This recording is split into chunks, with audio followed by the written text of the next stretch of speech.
तो अपन यहाँ पे जैसे लॉट साइज जो है मैं उसको निकालना आपको बता दूंगा, है ना। अब मैं यहाँ ये बताना चाह रहा हूँ, जैसे हमको अपना ट्रेड लेना है 4 आवर के टाइम फ्रेम में आएंगे। सपोज ये एक पुराना डे का इसका हाई था, है ना। अब जैसे ओपनिंग हुआ यहाँ पे ये अपना वो बनाया, यहाँ पे हमारा रिस्क टू रिवॉर्ड होगा 300 पॉइंट्स के ये होंगे, एसएल होंगे, और वैसे ही 300 पॉइंट्स के हमारे टारगेट होंगे, है ना। तो ये हमारा एक ही दिन में जैसे अचीव हो जाता है, वैसे ही हमारा जैसे बाकी दिन देखते हैं। जैसे हम एक सपोर्ट टाइम में आएंगे, है ना, हर जगह ये काम करते हैं। जैसे आप एक सपोर्ट में आए, एक सपोर्ट प्लेस में आए, अब ये आपका एक सपोर्ट एरिया हो गया। यहाँ पे जैसे ही ये कैंडल क्लोजिंग होता है ना, सब कैंडल क्लोज हुआ आपका, फिर से टारगेट हिट हो गया यहाँ पे, वो भी 750 पिप्स के। हमारा टारगेट है 300 पिप्स, और 300 पिप्स के हमारे एसएल होंगे। तो हमारा टारगेट यहाँ भी अचीव हो गया, है ना। वैसे ही हमारा यहाँ पे भी अचीव हो सकता है। जैसे ही हम यहाँ पे एक इन्वर्टेड हमारा देखें, ये एक जोन था 4 आवर में, ये यहाँ पे देखें, यहाँ पे भी हम हमारा 300 पॉइंट्स के वो कर सकते हैं, शॉर्ट बना सकते हैं। जैसे ये बनाए अपन यहाँ पे, तो 300 पिप्स के इसके टारगेट, 300 पिप्स के एसएल, और हमारा ऑलमोस्ट टारगेट यहाँ पे हिट हो रहा है। जैसे ही ये हुआ, फिर हमारा यहाँ पे फिर एक रेंज में हमारा बना, यहाँ पे भी हम वही कर सकते हैं। हम यहाँ पे फिर अपना लॉन्ग पोजीशन बना सकते हैं सेम 300 वो के, है ना, 300 पिप्स के एक ही कैंडल में अचीव हो जा रहा है। वैसे ही हमको बनाना है, भले एक दिन में एक ट्रेड मिले या एक ट्रेड ना मिले, आपको वेट करना ही पड़ेगा, है ना।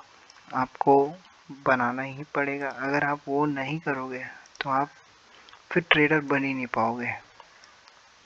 और हमारा वही रहेगा कि हम 300 पॉइंट्स वो करें, 300 पॉइंट्स एसएल लें, और हमारा चार्जेस। और मैं जो लॉट साइज निकालने का जो ट्रिक है, जो लॉट साइज मैं ऐसा बनाया हूँ अपने लिए, है ना, मैं उसको आपको बता दूंगा, एक वीडियो में अटैच कर दूंगा मैं, है ना। क्योंकि मेरा ये पहली बार है वीडियो बनाना, और मेरे को आता भी नहीं है ये सब उतना, क्योंकि फर्स्ट टाइम है, तो इसीलिए मैं उसको अटैच कर दूँगा। जैसे यहाँ पे हमारा शॉर्ट का पोजीशन बन रहा था, ये एक रेंज था हमारा, जैसे ये यहाँ पे एक रेंज है ना, यहाँ पे शॉर्ट का बना, यहाँ पे फिर हमारा टारगेट हिट हो गया 300 पिप्स के। तो हमको वैसा काम करना है, 300 पिप्स के एसएल, 300 पिप्स के स्टॉप लॉस, और 300 पिप्स के टारगेट, हमको वैसे ही काम करना है। हमारा चांसेस ये है, जैसे ही यहाँ पे एक हमारा एक कैंडल बना, यहाँ पे हम यहाँ पे फिर वो कर दिए, भले 4 दिन 5 दिन में बन रहा है, लेकिन हम एट द एंड प्रॉफिटेबल हो रहे, ये ज़्यादा मैटर करता है ना।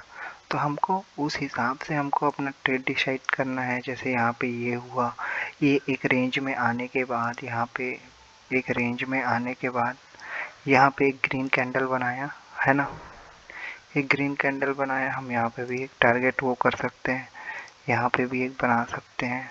फिर हमारा 300 पॉइंट्स के टारगेट होंगे, वैसे ही 300 पॉइंट्स के एसएल होंगे। हमारा टारगेट अचीव हो चुका है लेकिन यहीं पे ही। तो वैसे ही हमको काम करना है, उस हिसाब से हमको अपना लॉट साइज डिसाइड करना है, और वैसे ही काम करके हम सक्सेसफुल ट्रेडर बन सकते हैं। अगर आप 5 मिनट के टाइम फ्रेम में करोगे, आपको बहुत बार अपॉर्चुनिटी मिलेगा, नो डाउट, है ना, लेकिन एट द एंड आप नुकसान करोगे ही करोगे, क्योंकि एक ट्रेडर आदमी रुक नहीं पाता, है ना। वो लालच, वो ग्रीड कंट्रोल नहीं हो पाता, और ये चीज़ इसलिए है 4 आवर का टाइम फ्रेम, एक लालच कंट्रोल हो पाए। मैं वो अंडा में ट्रेड नहीं करता, मैं एक्सएनएस में करता हूँ, इसीलिए एक्सएनएस के चार्ट से मैं बना रहा हूँ और यहीं से आपको समझा रहा हूँ। अगर आपको ये वीडियो अच्छा लगा कुछ मिलेगा सीखने को, तो आप इसको लाइक करिएगा।